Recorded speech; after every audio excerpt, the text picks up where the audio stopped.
छत्तीसगढ़ विधानसभा budget सत्र के पहले दिन आज मुख्य समिति कक्ष में कार्य मंत्रणा समिति की बैठक शुरू हुई है, जिसमें कार्य संचालन को लेकर चर्चा हो रही है। बैठक में विधानसभा अध्यक्ष डॉक्टर रमन सिंह, मुख्यमंत्री विष्णुदेव साय के अलावा नेता प्रतिपक्ष डॉक्टर चरणदास महंत, संसदीय कार्य मंत्री केदार कश्यप सहित अन्य लोग मौजूद हैं।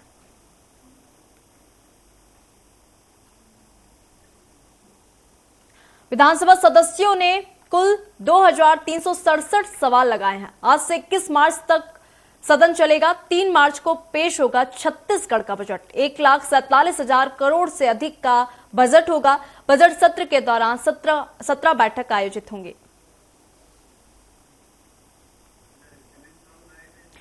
इस खबर पर और अधिक अपडेट ले लेंगे। हमारे साथ दिलीप साहू लाइव है। दिलीप, क्या कुछ अपडेट है, क्योंकि आज छत्तीसगढ़ का बजट सत्र जो है वो शुरू हो चुका है। सत्र में 17 बैठकें आयोजित होंगी। बजट सत्र में किन किन क्षेत्र पर फोकस किया गया है, क्या कुछ अपडेट है? जी बिल्कुल निशा, बता दें कि आज से छत्तीसगढ़ विधानसभा का बजट सत्र की शुरुआत हो गई है। सबसे पहले सुबह करीब 10 बजे कार्य मंत्रणा समिति की बैठक हुई, जिसमें सीएम विष्णुदेव साय सहित जो विधानसभा अध्यक्ष है डॉक्टर रमन सिंह की अध्यक्षता में यह बैठक हुई, जिसमें सीएम विष्णुदेव साय सहित तमाम जो मंत्रिमंडल के सदस्य व नेता प्रतिपक्ष शामिल हुए।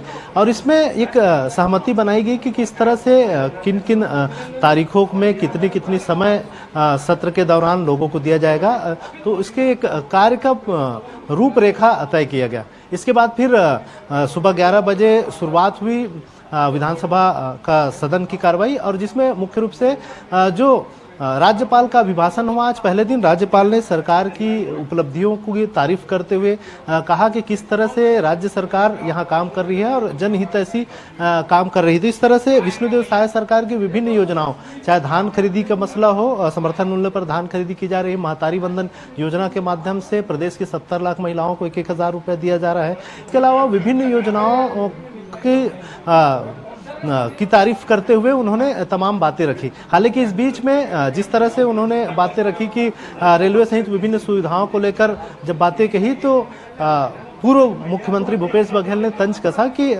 उनसे झूठ बुलवाया जा रहा है सदन में सरकार, क्योंकि रेलवे की जो स्थिति है, ट्रेनें लगातार रद्द हो रही है और बहुत सारे ट्रेनें अब तक रद्द हो चुकी है सरकार में। इस तरह से उन्होंने टोका टोकी भी बीच में की गई। हालांकि अभिभाषण खत्म होने के बाद फिर जो अनुपूरक बजट है, तृतीय अनुपूरक बजट 2024-25 का, वो रखा गया पटल पे और उस पर कल उस पर चर्चा होगी। इसके अलावा जो मुख्य बजट है वो 3 मार्च को सदन में रखा जाएगा, लेकिन क्योंकि आज अभिभाषण के बाद ही सदन की कार्रवाई कल तक के लिए स्थगित कर दी गई है।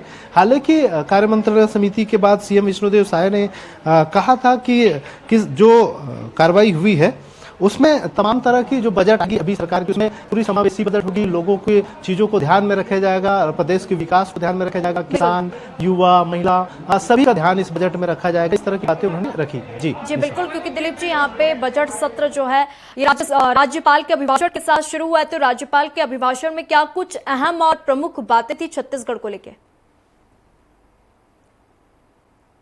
जी बिल्कुल निशा, जो राज्यपाल की अभिभाषण हुई है उसमें जी राज्यपाल के अभिभाषण में मुख्य रूप से जो बातें सामने आई हैं उसमें उन्होंने कहा कि क्योंकि अटल जी ने ही छत्तीसगढ़ का निर्माण किया है, 25 वर्ष हो गए हैं छत्तीसगढ़ के निर्माण में। इस दौरान अनेक विकास के काम हुए हैं, क्योंकि ज्यादातर विकास के जो सोपान है वो लगातार छत्तीसगढ़ राज्य करती रही है। और साथ ही साथ राज्य सरकार की जो रणनीतियां रही है, नक्सल मोर्चे की बात है, उन्होंने कहा कि नक्सलवाद, माओवाद प्रदेश में अब अंतिम सांसें गिन रही है राज्य सरकार की नीतियों की वजह से। इसके अलावा उन्होंने राज्य सरकार की विभिन्न जो नीतियां है, चाहे महिलाओं को सशक्तिकरण की बात है, महतारी बंधन योजना के माध्यम से, और साथ ही साथ स्वसहायता समूह है, उन्हें रेडियो टीट सहित विभिन्न जो सुविधाएं है राज्य सरकार की ओर से दी जा रही है, ताकि महिलाओं को सशक्त किया जा सके, युवाओं को अधिक रोजगार दिया जा सके, इसके लिए भी लगातार प्रयास किए जा रहे हैं।